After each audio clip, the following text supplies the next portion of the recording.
Praktis dan murah menjadi faktor utama banyaknya warga beralih membeli air minum isi ulang. Hal itu juga yang menjadikan Ria memilih usaha liciknya.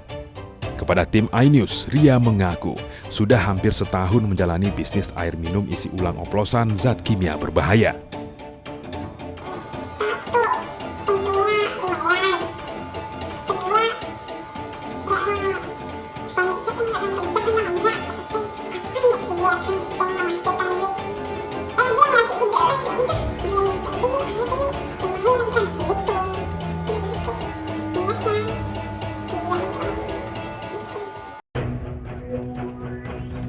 Dalam memproduksi air minum isi ulang oplosannya, Ria tidak menggunakan mesin isi ulang seperti depot air minum isi ulang pada umumnya.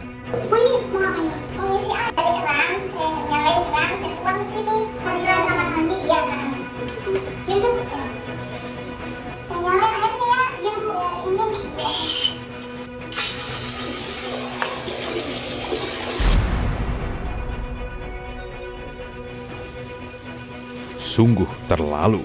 Ternyata Ria menggunakan air yang diambil dari kamar mandinya untuk mengisi ulang galon dagangannya. Tak hanya menggunakan air mentah, Ria juga menggunakan bahan kimia berupa kaporit dan tawas dalam produksi air isi ulang oplosannya. Itu mau diapain lagi nih? Ini kan apa, kaporit. Kita larutin di sini biar airnya. Tapi kan nggak ini sedikit aja. Tuh, kan di sini airnya kan kalau jelek banget, baru ini ada banyakan gitu, biar hasilnya bagus.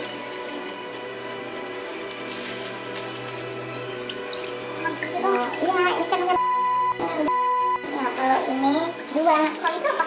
Ini tawas. Itu tawas. Biar lagi. Soalnya kan kita kan di sini kan airnya kan keruh ya, jelek. Buat mandinya kan jelek. Jadi saya mikir, kata saya ini air supaya jernih pakai apa? Terus kata suami saya gini, udah kita pakai itu aja. Terus enak nggak ya? Kata saya, ya udah enak aja, coba deh. Kita nyoba. Tadinya awalnya saya di bak kecil, saya coba-coba. Oh, saya rendam dari pagi sampai iya jernih. Jadinya tuh ngisi air galon ulang pakai itu. Kaporit atau kalsium hipoklorit merupakan senyawa kimia berbentuk padatan putih, berbau klorin kuat, dan sangat sukar larut dalam air. Sementara tawas adalah aluminium sulfat berbentuk kristal warna putih. Tawas bersifat larut dalam air, namun tidak larut dalam etanol dan aseton. Kaporit banyak dimanfaatkan dalam kehidupan manusia, biasa digunakan sebagai disinfektan dan menjernihkan air. Penggunaan umum lainnya sebagai bahan aktif dalam produk pembersih rumah tangga, pemutih pakaian, hingga zat pengusir hama. Kaporit menjadi berbahaya apabila tertelan. Zat tersebut akan bereaksi dan mengubah diri menjadi zat asam yang pada akhirnya akan merusak sel-sel dalam tubuh. Adapun beberapa reaksi yang mungkin timbul diantaranya adalah iritasi pada sistem pernafasan, mulai dari kesulitan bernafas, sakit tenggorokan, batuk, mual dan muntah, hingga munculnya cairan di paru-paru. Berapa banyak sih ini? Kan gede nih satu nih. Ini hasilnya bagus juga. Gitu. Nanti itu aja ntar juga larut. Tak ada takaran pasti yang Ria gunakan saat mencampurkan kedua zat kimia tersebut ke air minum isi ulang oplosan buatannya. Semua tergantung kondisi dari air keran kamar mandinya di hari itu. Itu nggak akan mengubah rasa ya, Bu? Enggak.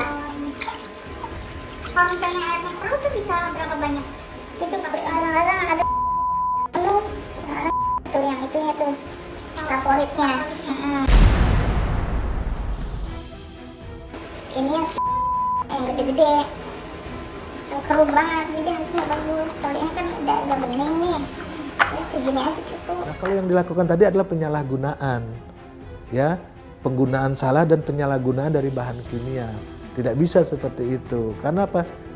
Efeknya membahayakan, karena tidak ada takarannya, berapa kadar klorinnya, ya. Kalau memang benar itu ada yang dilakukan, itu cara-cara yang salah dan itu harus ditindak, ya. Kenapa demikian? Itu membahayakan karena Klorin yang terlalu banyak bisa menyebabkan iritasi pada lambung kita, pada organ tubuh kita, ya.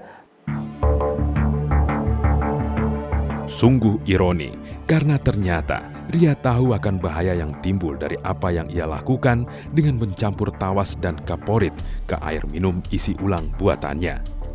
Tahu emang berbahaya, cuman gimana ya, emang keadaan ya gitu. Saya mikirnya ya Allah, duit susah banget dicari gitu ya, udah kita nggak mikir itu bahaya atau enggak. Yang penting mah untungnya gede, terus saya punya pekerjaan gitu. Itu sudah bisa kita pastikan tidak aman dikonsumsi. Pertama, tawas klorin itu tidak food grade dan itu dilarang digunakan ya untuk atau air isi ulang. Terus juga menggunakan air keran, kita tidak tahu juga sumbernya, kan itu sudah jelas melanggar dan itu tidak aman. Dan kalau itu mengakibatkan kasus kesehatan, mungkin bisa ada tuntutan.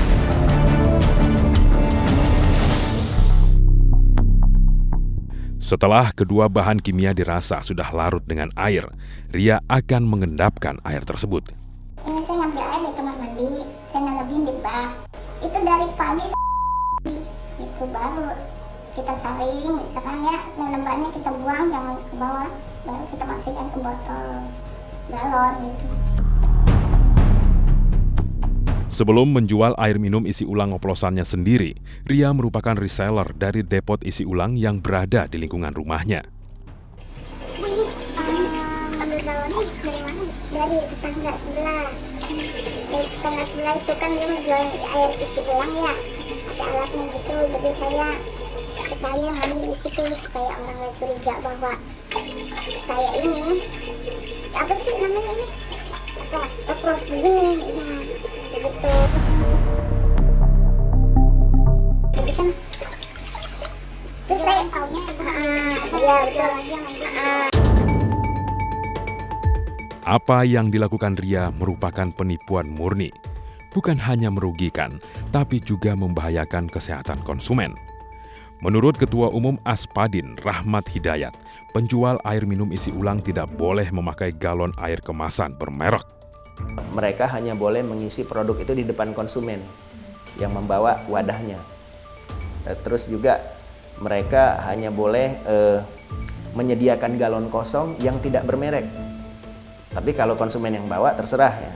Terus juga dilarang menggunakan tutup yang bermerek. Dilarang juga menggunakan seal tutup. Terus dilarang juga untuk melakukan stocking. Stocking itu artinya galonnya sudah diisi ready untuk dikonsum, itu dilarang. Terus mereka dilarang juga menjual ke konsumen, itu dilarang. Mereka juga yang nggak bisa jualan juga ke warung atau ke outlet. Ria memproduksi air minum isi ulang palsunya setiap hari. Pelanggannya pun tersebar di mana-mana. Ini membuktikan kalau Ria bukanlah peniru sembarangan. Saat ini saya bisa ambil berapa galon? Kadang-kadang 30. 30 galon. Banget sih. 4.500.000. Ya, insya Allah kalau ada untungnya terus gitu ya bagus. Nggak ada ini, siapa yang buka modal usaha kayak itu yang isi ulang gitu. Nggak mau begini lagi sih, pengennya mah. Untuk menarik minat pembeli, Ria menjual air minum isi ulang oplosan buatannya seharga Rp6.000. Tak hanya melayani pembelian langsung, Ria juga melayani jasa pesan antar.